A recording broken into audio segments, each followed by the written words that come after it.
Kako delaš klasično bolonsko? Jaz se tako nekako. Meso prepraženo na čebuli, dodam par začimb, paradajz in sol poper in je to nekako. Ja. Ja.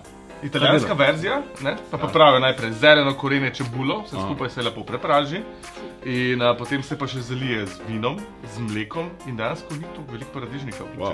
Ja? Takšno bomo danes probali. No, dajmo. Sam brez mleka.